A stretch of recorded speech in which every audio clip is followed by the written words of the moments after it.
जय श्री कृष्ण। आप देख रहे हैं काल चक्र। आज हम बात करेंगे कृष्ण और सुदामा की मित्रता की। दोनों की मित्रता कितनी गहरी थी, ये वर्णन कृष्ण और सुदामा की कथा में मिलता है। तो आइए सुनते हैं कृष्ण और सुदामा की ये कथा।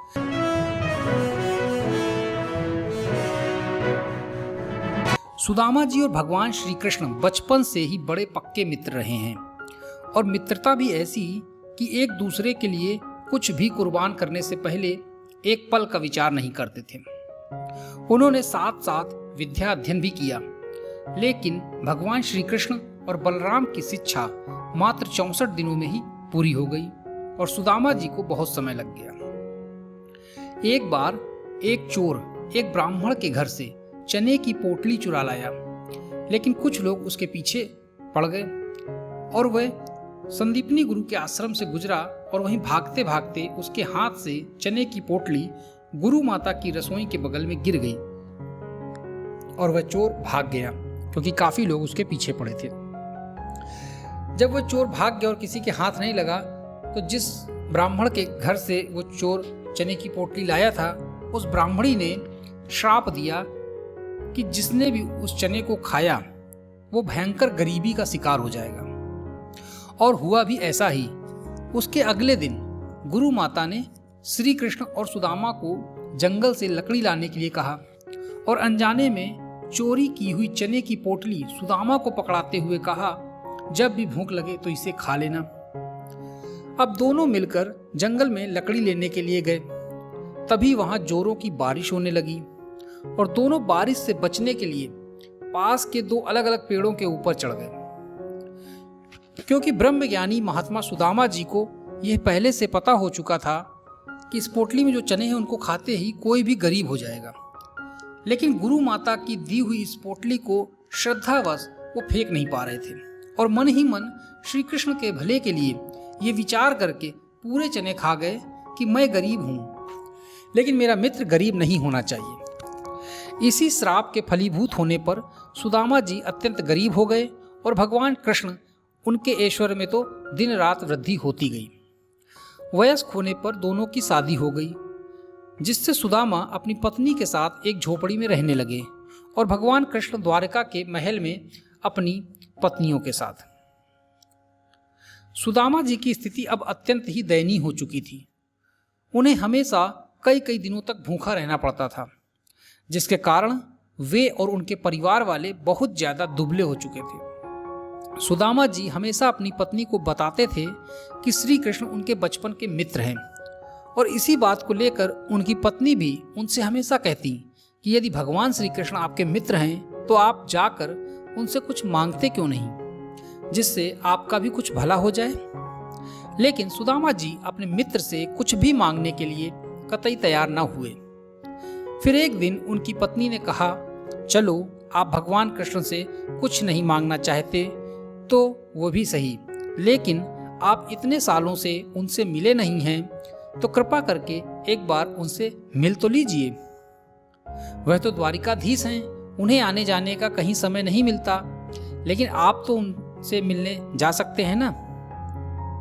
सुदामा जी को अपनी पत्नी की ये बात जच गई और वे कुछ मुट्ठी भर चावल लेकर द्वारिका की यात्रा पर निकल पड़े और करीब 6 महीने तक यात्रा करने के बाद द्वारिकापुरी पहुंच गए और श्री कृष्ण के महल के बाहर खड़े होकर द्वारपाल से श्री कृष्ण को अपना संदेश देने को कहा कि उनका बचपन का मित्र आया हुआ है। सुदामा जी जैसे गरीब ब्राह्मण को देखकर वह द्वारपाल तो तनिक भी विश्वास नहीं कर पा रहा था कि ऐसे व्यक्ति भी भगवान श्री कृष्ण के मित्र हो सकते हैं। लेकिन संस्कार और नम्रता बस वह उन्हें कुछ नहीं कहा और सीधा जाकर भगवान श्री कृष्ण को यह संदेश दिया। द्वारपाल के मुख से सुदामा जी के आने की खबर सुनकर श्री कृष्ण खुशी के मारे उछल पड़े और पागलों की तरह दौड़ते दौड़ते सुदामा जी के पास तुरंत ही पहुंच गए और उन्हें देखते ही गले से लगा लिया। इतने वर्षों बाद मिलकर दोनों मित्रों की आंखों से आंसू छलक पड़े और वे दोनों प्रसन्नता के मारे एक दूसरे से कुछ बोल भी न पा रहे थे। तत्पश्चात भगवान श्री कृष्ण ने सुदामा को अपने महल में लिया और उन्हें नहलाया और धुलाया और स्वयं अपने हाथों से उनके सारे घाव साफ किए और सुंदर वस्त्रों को पहनाकर उनको विश्राम करने को कहा। सुदामा जी विश्राम के नाम पर लेट तो गए, लेकिन प्रसन्नता के मारे उन्हें विश्राम में तनिक भी आनंद नहीं आ रहा था और वे हर पल भगवान कृष्ण के साथ रहना चाह रहे थे। कुछ समय बाद जब भगवान श्री कृष्ण और सुदामा एक साथ बैठे तो हंसी और ठिठोली शुरू हुई। श्री कृष्ण बार बार सुदामा जी को मजाक मजाक में उलाहना देते कि तुम कैसे मित्र हो, अपनी शादी में भी मुझे नहीं बुलाया।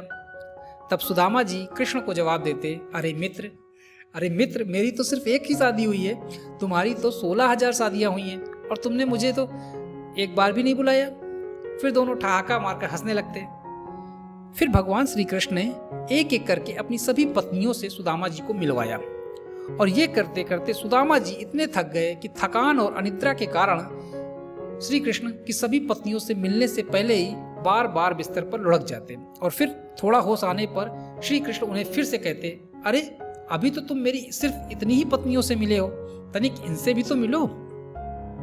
भगवान कृष्ण तो भगवान है, वे तो कई रूप बनाकर अपनी सभी पत्नियों के साथ रह लेते हैं, किंतु एक साधारण सुदामा जी का अपनी इतनी सारी भाभियों से मिलकर हाल बेहाल हो गया। फिर भी वे बहुत प्रसन्न थे। किसी तरह जब मिलने मिलाने का कार्यक्रम पूरा हुआ तो फिर सुदामा जी विश्राम करने लगे और भगवान श्री कृष्ण उनके चरण अपनी गोद में रखकर दबाने लगे और इसी बीच माता रुक्मिणी बगल में बैठकर सुदामा जी को हवा करने लगी। यद्यपि इस कार्य के लिए उनके पास हजारों दास दासियां थीं, किंतु प्रेमवश भगवान भी अपने भक्तों के लिए वह सब करना चाहते हैं जो एक भक्त अपने भगवान के लिए करना चाहता है। सुदामा जी को ऐसा आनंद कभी नहीं आया और उन्हें ऐसा लग रहा था कि जैसे वे धरती पर नहीं स्वयं वैकुंठ लोक में निवास कर रहे हों। और ऐसा लगे भी क्यों ना, जब स्वयं भगवान श्री कृष्ण और माता रुक्मिणी उनके साथ थीं, तो फिर व्यक्ति को और किस बात की कामना होगी। किसी तरह फिर दिन गुजर गया और सब ने विश्राम किया। बाद में फिर से जब श्री कृष्ण और सुदामा जी एक साथ बैठे तो सुदामा जी को बार बार याद आ रहा था कि उनकी धर्मपत्नी सुशीला जी ने उन्हें अपने देवर को भेंट करने के लिए कुछ चावल की पोटली दी थी, लेकिन सुदामा जी भगवान कृष्ण को इसे देने से संकोच कर रहे थे क्योंकि ये उनकी नज़र में बहुत ही तुच्छ था और वे अपने परम मित्र को स्वादहीन चावल नहीं देना चाहते थे। भगवान श्री कृष्ण प्रत्येक व्यक्ति के हृदय की सभी बातें जानते हैं। वे प्रत्येक व्यक्ति के संकल्पों एवं कामनाओं से अवगत हैं। इसीलिए वे सुदामा के आने का पूरा कारण जानते थे कि वे अत्यंत दरिद्र हैं और अपनी पत्नी के आग्रह पर ही उनके पास आए हैं और मेरे लिए चावल का यह प्रेम पूर्ण भेंट भी लाए हैं, किंतु संकोच बस मुझे देने से हिचक रहे हैं। अतः उन्होंने सुदामा को कई बार कहा, मित्र, भाभी जी ने मेरे लिए कुछ तो अवश्य भेजा होगा जिसे तुम मुझसे छिपा रहे हो और खुद ही पूरा खा लेना चाहते हो। लेकिन सुदामा जी बार बार इस बात को टाल देते कि ऐसा कुछ भी नहीं है। श्री कृष्ण के बार बार संकेत करने पर भी सुदामा ने स्वादिष्ट चावल की पोटली कृष्ण जी को नहीं दी। इसी कारण श्री कृष्ण ने मौका पाते ही सुदामा के कंधे पर लटक रही वह पोटली चुपके से छीन ली और उसे देखते हुए कहा, यह क्या है मित्र? इससे पहले कि सुदामा कुछ बोल पाता, तुरंत ही कृष्ण भगवान ने चावल की पोटली खोली और कहा, प्रिय मित्र, तुम मेरे लिए इतना बढ़िया स्वादिष्ट चावल लाए हो और मुझसे अभी तक छिपा रहे थे। मुझे विश्वास था कि मेरी भाभी जी ने मेरे लिए कुछ न कुछ तो अवश्य भेजा होगा। उन्होंने सुदामा को प्रोत्साहित करते हुए कहा, मेरा ये विचार है कि चावल की इतनी मात्रा केवल मुझे नहीं अपितु संपूर्ण सृष्टि को संतुष्ट करेगी। इस कथन से समझा जा सकता है कि प्रत्येक वस्तु के मूल स्रोत भगवान श्री कृष्ण संपूर्ण सृष्टि के कारण हैं। जब श्री कृष्ण सुदामा जी से इस तरह वार्तालाप कर रहे थे तब उन्होंने झट से पोटली में से एक मुट्ठी चावल उठाया और तुरंत मुंह में डाल लिया। इसी प्रकार उन्होंने दूसरी बार भी किया। भगवान कृष्ण के ऐसा करते ही उन्होंने संपूर्ण संसार के ऐश्वर्य आदि सुदामा जी के घर में स्थापित कर दिए। भगवान कृष्ण को इस तरह चावल खाते देख सभी देवता घबरा गए। यदि भगवान कृष्ण ने ये पूरा चावल खा लिया तो ये पृथ्वी तो जाएगी ही, साथ में वे अपना बैकुंठ भी सुदामा को अर्पण कर देंगे। सबको इससे बचाने के लिए भाग्य लक्ष्मी माता रुक्मिणी देवी ने श्री कृष्ण का हाथ पकड़ लिया और कहा, जब से सुदामा जी की शादी हुई है तब से आपकी भाभी मेरी भाभी भी हुई ना, तो इस स्वादिष्ट चावल पर सिर्फ आपका हक कैसे हो सकता है। यही कहते हुए उन्होंने झट से भगवान कृष्ण के हाथों से वह स्वादिष्ट चावल की पोटली छीन ली और स्वयं ही खा गईं। देवी रुक्मणी के ऐसा करते ही समस्त दुर्लभ ऐश्वर्य सुदामा जी को स्वयं ही प्राप्त हो गए। अब प्रातःकाल सुदामा जी के अपने घर वापस लौटने का समय हो गया और वे अपने मित्र श्री कृष्ण से विदा लेकर चल पड़े, किंतु भगवान कृष्ण ने उन्हें विदाई के समय कुछ भी नहीं दिया। किंतु सुदामा जी को इससे तनिक भी क्रोध नहीं हुआ और उन्होंने सोचा, व्यक्ति थोड़े से भी धन आ जाने पर घमंड करने लगता है और धन के लोभ से वशीभूत होकर भगवान कृष्ण से भक्ति को छोड़ देता है। भगवान कृष्ण ने मुझे कुछ भी नहीं दिया है। वह बार बार यही सोच रहे थे कि उन्होंने मेरे समान दरिद्र ब्राह्मण को अपने गले से लगा लिया, जबकि वह रुक्मणी देवी के अतिरिक्त किसी अन्य को अपने हृदय से नहीं लगाते।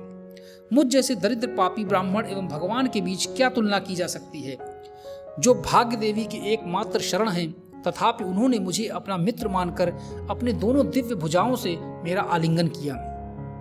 श्री कृष्ण मेरे प्रति इतने उदार थे कि उन्होंने उसी सैया पर बैठने का अवसर दिया जिस पर स्वयं भाग्य देवी विश्राम करती हैं। उन्होंने मुझे अपना वास्तविक भ्राता माना।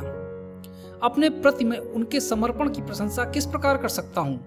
जब मैं थक गया था तब भाग्य देवी श्रीमती रुक्मणी ने अपने हाथ से चामर पकड़कर मुझे हवा की। उन्होंने श्री कृष्ण की प्रथम पत्नी के रूप में अपनी श्रेष्ठ स्थिति का कभी ध्यान नहीं किया। श्री कृष्ण ने पवित्र ब्राह्मणों के प्रति अपने आदर के कारण मेरी सेवा भी की, पैरों की मालिश की तथा अपने हाथ से मुझे भोजन खिलाकर एक तरह से मेरी उपासना की। इस संपूर्ण ब्रह्मांड के प्रत्येक प्राणी भगवान श्री कृष्ण के चरण कमलों की उपासना अपने सभी भौतिक ऐश्वर्य तथा रहस्य में यौगिक सिद्धियों की कामना की पूर्ति के लिए करते हैं। लेकिन फिर भी भगवान मेरे प्रति इतने दयालु थे कि उन्होंने मुझे कुछ नहीं दिया, क्योंकि उन्हें पता था कि धन की प्राप्ति करने पर मैं खुश हो जाऊंगा और पागल होकर अपना धर्म भूल जाऊंगा। एक साधारण व्यक्ति की तरह से देखा जाए तो सुदामा जी का कथन बिल्कुल सत्य है। कोई भी मनुष्य भगवान से भौतिक ऐश्वर्य की प्राप्ति के लिए प्रार्थना करता है और जब उसे सब कुछ प्राप्त हो जाता है तो वो तत्काल भगवान के प्रति अपनी कृतज्ञता को भूल जाता है। यदि कोई भक्त निष्ठापूर्वक भगवान की सेवा करता है और भौतिक ऐश्वर्य की कामना करता है तो भगवान उसे तभी सब कुछ देते हैं जब वह इसमें लिप्त ना हो। इस प्रकार विचार करके सुदामा धीरे धीरे अपने निवास स्थान पर पहुंच गए, किंतु वहां पहुंचकर उन्होंने देखा कि प्रत्येक वस्तु आश्चर्यजनक रूप से बदल चुकी है। उनकी कुटिया के स्थान पर एक भव्य महल खड़ा है जिसमें अनेक बहुमूल्य रत्न लगे हुए हैं। ये देखकर सुदामा जी को कुछ भी समझ नहीं आ रहा था और उन्होंने आसपास के लोगों से पूछना शुरू किया, यहाँ पर मेरी कुटिया थी, यहाँ ये था, यहाँ वो था, ये सब कहाँ गया। महल के सेवकों को कुछ भी न पता था कि ये व्यक्ति कौन है और कहाँ से आया है, इसलिए उन्होंने इसकी खबर तुरंत ही सुदामा जी की पत्नी सुशीला को दी, जो उस समय उस महल की मालकिन थी। सेवकों ने कहा, महारानी जी, यहाँ कोई एक दरिद्र ब्राह्मण आया है और कह रहा है कि यहाँ मेरी कुटिया थी, यहाँ पर हम ऐसा करते थे, वैसा करते थे, ये सब कहाँ गया। ये सब सुनकर सुशीला जी अत्यंत खुश हो गई और कहा, कोई और नहीं बल्कि तुम्हारे महाराज ही हैं और तुम सब जल्दी से उनकी आने की स्वागत की तैयारी करो। तत्पश्चात वह स्वयं अपने हाथों में आरती की थाली लेकर सुदामा जी के सामने आए। पहली बार अपनी पत्नी को गहनों से इतना लदा हुआ देखकर सुदामा जी की आंखें चौंधिया गईं और वह समझ नहीं पा रहे थे ये कौन देवी है जो स्वयं स्वर्ग की देवियों की तरह दिख रही है। सुदामा जी को देखते ही उनकी पत्नी ने उनके चरण पकड़ लिए और अपना परिचय दिया। तब जाकर सुदामा जी को पता चला ये कोई और नहीं बल्कि उनकी स्वयं की पत्नी सुशीला ही है। इसके बाद सुशीला जी सुदामा जी का हाथ पकड़कर महल के अंदर ले गईं और अपने निजी भवन दिखाया, किंतु उस महल को देखते ही सुदामा जी एक तरफ से अपने परिवार के लिए खुश थे कि उन्हें अब गरीबी का सामना नहीं करना पड़ेगा, लेकिन अंदर ही अंदर बहुत दुखी हो रहे थे कि यदि मैं इन सब में लिप्त हो गया तो भगवान के लिए तो समय ही नहीं निकाल पाऊंगा, मैं भी आलसी लोभी हो जाऊंगा। वे सब कुछ समझ गए, ये किसी और का नहीं बल्कि उनके मित्र श्री कृष्ण का ही सब किया धरा है। और इसीलिए उन्होंने मुझे आते समय कुछ भी नहीं दिया ताकि मुझे मार्ग में कोई परेशानी ना हो। अब सुदामा जी की आंखों से आंसू बहने लगे थे और वे दुखी मन से महल के बाहर निकल आए और कहने लगे, हे भगवान, मैं क्या करूंगा इन सब का? मुझे तो इन भौतिक वस्तुओं और ऐश्वर्य का तनिक भी चाह नहीं। मैं तो केवल आपकी भक्ति में ही खुश रहना चाहता हूँ। मैं इस बड़े महल में नहीं रहना चाहता। सुदामा जी की इस प्रेम पूर्ण भक्ति को देखकर स्वयं श्री कृष्ण वहां प्रकट हो गए और कहा, प्रिय सुदामा, तुम मेरे सच्चे भक्त हो। तुमने अपने जीवन में बहुत दरिद्रता गरीबी देखी है, किंतु अब मैं चाहता हूं कि तुम अब और बिल्कुल दुख न सहो। मेरी इच्छा है कि आज से जब तक तुम्हारा जीवन शेष है तुम इस महल में निवास करो, और मेरा ये वरदान है तुम्हें कि तुम कभी यहाँ मोह माया से लिप्त नहीं होगे और मृत्यु उपरांत तुम्हें परम धाम प्राप्त होगा। सुदामा जी ने भगवान कृष्ण की इच्छा और आज्ञा का सम्मान किया और उन्हें प्रणाम करके वापस महल में चले गए, किंतु महल की चकाचौंध ने उन्हें कभी प्रभावित नहीं किया। यह है सच्ची मित्रता, जो एक दूसरे को कभी भी संकट में नहीं देख सकते। तो दोस्तों, कैसी लगी सुदामा और कृष्ण की ये मित्रता वाली कथा? उम्मीद करते हैं आपको ये वीडियो पसंद आया है। तो बने रहिए और देखते रहिए कालचक्र